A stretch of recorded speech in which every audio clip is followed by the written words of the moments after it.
خبر شامل کرتے ہیں لاہور سے۔ استحکام پاکستان پارٹی کی تقریب لاہور پنجاب آفس میں منعقد ہوئی۔ پارٹی چیئرمین علیم خان، جنرل سیکرٹری شعیب صدیقی، صدر پنجاب رانا نذیر احمد اور لیڈیز خواتین نے بھرپور شرکت کی۔ لیا سے ڈاکٹر فاروق چیمہ صاحب اور ان کے دیگر ساتھیوں نے پارٹی جوائن کی۔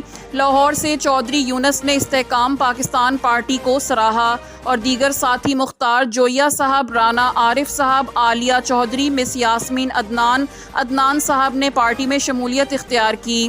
پارٹی قیادت نے چودھری یونس اور دیگر ساتھیوں کو پارٹی خوش آمدید کہا۔ چودھری یونس اور دیگر ساتھیوں نے پارٹی کی تنظیم سازی کو سراہا۔ تقریب کے اختتام پر پریس کانفرنس کی اور عشائیے کا اہتمام کیا گیا۔